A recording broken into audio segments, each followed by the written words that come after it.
आपके प्रारंभिक लेखन के विषय में बताते हुए ये बताइए कि एक कवि के बचपन और आम मनुष्य के बचपन में क्या अंतर होता है और कविता के संस्कार अन्य संस्कारों से किस तरह भिन्न होते हैं।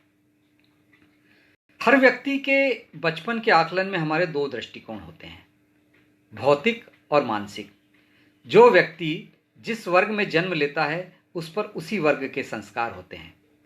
धनाढ्य घरों में जन्म लेने वाले बच्चे, जिन्हें born with silver spoon in mouth कहा जाता है, उनका पालन पोषण एक झोपड़पट्टी में जन्म लेने वाले बच्चे से कहीं बेहतर होता है और मध्य वर्ग के बच्चे इन दोनों के बीच की स्थिति में पलते और बढ़ते हैं। एक कवि के या रचनाकार के बचपन और एक अन्य व्यक्ति के बचपन में कोई विशेष अंतर नहीं होता। भाई राज चुन्नी शर्मा राजनांदगांव के हमारे मित्र हैं, स्वागत है। कविता का संस्कार भी अलग से नहीं होता। हम बड़े होकर कैसे मनुष्य बनेंगे, इसका संबंध बचपन के हमारे ऑब्जर्वेशंस, अनुभव और अध्ययन से होता है। इन सब में सबसे अधिक भूमिका हमारे भीतर उपस्थित संवेदनशीलता की होती है, लेकिन आवश्यक नहीं कि जो बच्चा बचपन में संवेदनशील हो वह आगे जाकर कवि बने। गौतम बुद्ध के बारे में कहा जाता है कि वे बहुत संवेदनशील थे अपने बचपन में। उनके बारे में कई कथाएं भी हैं कि वो उनके भाई ने तीर मारा था तो एक पक्षी आकाश से गिरा था जिसको उन्होंने बताया था, तो अब वे उसको बचाते हैं और उस पर से वो बात कहावत बनी थी कि मारने वाले से बचाने वाला बड़ा होता है। और उन्होंने एक वृद्ध को या एक बीमार को देखा है, लेकिन गौतम बुद्ध बड़े होकर कवि नहीं बने। यह बात अलग है कि वे एक धर्म के प्रणेता थे, उन्होंने बहुत सारे सिद्धांत दिए लेकिन कविता नहीं लिखी। वहीं वाल्मीकि की बात करते हैं। वाल्मीकि ने एक लुटेरों के परिवार में जन्म लिया। वे हत्याएं करते थे, लेकिन आगे चलकर उन्होंने रामायण जैसा महाकाव्य रचा। हाँ, यह बात अवश्य है कि बचपन में सायास या अनायास होने वाले संस्कारों के कारण ही हमारे मानस की निर्मिति होती है और उसके बिंब हमारी कविता में आते हैं। अब मान लीजिए बचपन से हम भ्रष्टाचार, चोरी, झूठ आदि को उचित मानते हैं, या वैसा वातावरण हमारे घर में है, हम देखते हैं कि हमारे घर में भ्रष्टाचार का पैसा आता है, तो हम उसे सही मानने लगेंगे और बड़े होकर भी उसे उचित मानेंगे। यदि हम बचपन में स्त्रियों का असम्मान देखते हैं या देखते हैं कि माता पिता बेटियों की अपेक्षा बेटों को अधिक महत्व दे रहे हैं, तो हमारे भीतर पुरुषवाद जन्म लेता है, जिसकी प्रति छाया कहीं ना कहीं हमारे लेखन में भी आती है। और यही प्रक्रिया स्त्रियों के साथ भी घटित हो सकती है और पुरुषों के साथ भी, क्योंकि बड़े होने के बाद अनेक स्त्रियां भी पितृसत्ता का पक्ष लेने लगती है। एक सीधा सा उदाहरण है कि अगर कोई स्त्री दहेज का विरोध करती है अपने विवाह से पूर्व, लेकिन जब बेटा होता है तो कहती कि नहीं, वो मुझे मेरे बेटी के लिए कुछ तो चाहिए, तो बहू आए तो खाली हाथ ना आए।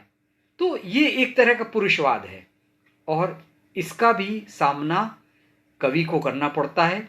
बचपन से ही कवि को अपने नैतिक मूल्यों को अपनी कविता में स्थापित करने हेतु संघर्ष करना होता है। मित्रों ने सवाल पूछा है मेरे बचपन के बारे में। मित्रों, मैं वैसे अपने बारे में या अपने बचपन के बारे में बताना उचित नहीं समझता, क्योंकि मुझे लगता है कि मैं अपने बारे में क्या बताऊं। मेरा परिचय तो मेरी रचनाएं हैं।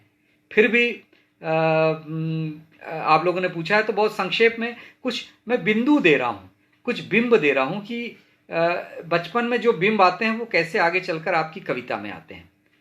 तो मेरा बचपन जो है बहुत सामान्य ढंग से बीता। महाराष्ट्र का भंडारा नामक एक छोटा सा शहर है।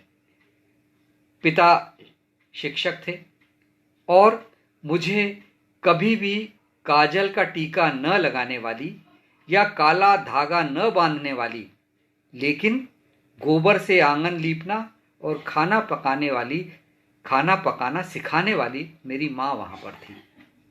सकरी गली, किराए का मकान, नगर पालिका का प्राइमरी स्कूल, पहनने के लिए मामूली से सूती कपड़े, कपड़े का बस्ता, बजरंग चौक और मस्जिद के सामने से होते हुए पैदल पैदल स्कूल तक जाना।